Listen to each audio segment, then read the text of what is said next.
Imagine a colleague is just, sitting quiet during a morning meeting. Do you assume they're just tired? Or do you instantly panic that they're judging your work? Because if it's the latter, well, you might be wearing what psychologists call haunted glasses. Yeah, those haunted glasses are, they're tricky. Right. And today's deep dive into Dr. Cheng Carr's research on mindfulness is all about uncovering these, invisible troublemakers causing massive stress in our workdays. When you put these haunted glasses on, regular, completely boring workplace events suddenly look distorted and scary. And intensely personal, right? The material actually calls these cognitive distortions the ghosts we think. But it really helps to understand exactly why they happen in the first place. Okay, so why do they? Because it feels like my brain is just, I don't know, out to get me sometimes. Well, it's actually the exact opposite. These aren't just random bad moods. I mean, they're evolutionary survival instincts. Our brains are hardwired to constantly scan for threats to keep us alive. Okay, sure, but a quiet colleague isn't a saber-toothed tiger. Exactly, but in a modern, super high-stress corporate environment filled with tight deadlines, that primal threat detection system just misfires. It generates automatic mental habits that whisper all these unnecessary doubts into our minds. Okay, let's unpack this a bit because I struggle with the distinction here.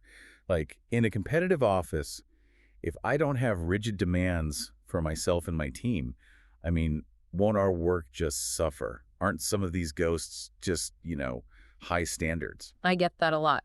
But the line is drawn at flexibility. Having high standards is about striving for excellence, whereas the ghosts rely on absolute, unyielding demands, like take the ghost of perfectionism. Oh, wow, yeah, perfectionism's a big one. Right, you aren't just aiming high, you are weighed down by rigid musts and shoulds.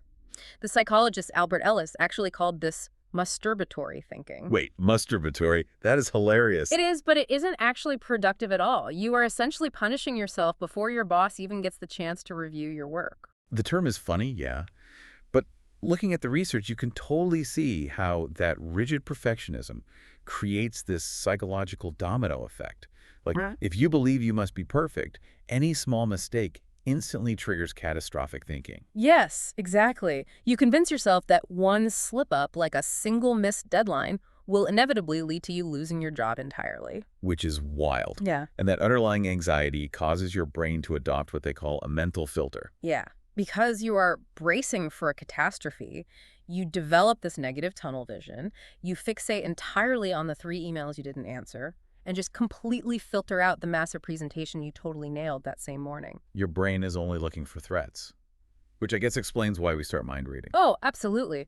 When your brain is filtering for threats, you become hyper aware of everyone else's reactions. Like the quiet colleague in the meeting. Precisely. Your threat detection system just automatically assumes they are judging you. And if a team project falls short, personalization kicks in. Right. You take soul blame. You completely ignore the fact that, I don't know, 5 other people in a shrinking budget were also involved. Yeah, you're describing a brain in full survival mode, basically reacting to office politics like it's a physical predator. So if our primal instincts are just constantly misfiring, how do we actually take these haunted glasses off when the workday gets super overwhelming? Well, you start by acknowledging that the goal isn't to have 0 ghosts. Wait, really? We're not trying to banish them completely. Not at all, because everyone has them. The goal is to notice them and just not obey them blindly. The text suggests this mind scan technique. Right, the mind scan. Yeah, it requires a profound shift in how you talk to yourself. So instead of thinking, I am a terrible employee, you reframe it to, I am noticing the thought that I'm a terrible employee. Wow. So you are creating immediate distance between yourself and the thought. The material actually uses a heavy cup of water as a metaphor for this, right? Yes, it's a great visual.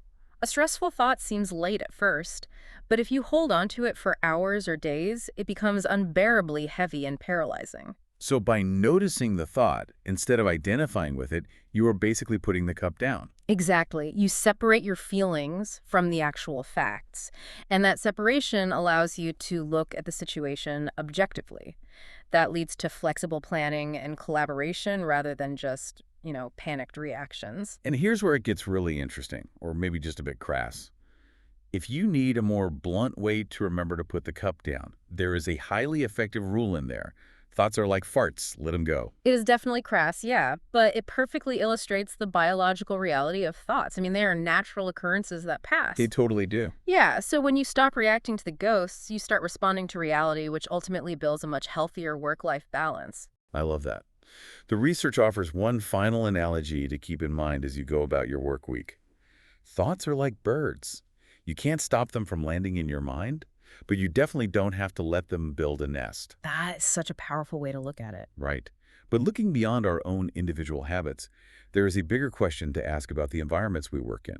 Tomorrow, look around your office and ask yourself, are you the only one generating these ghosts? Or is your company's culture actively handing out these haunted glasses to every new hire?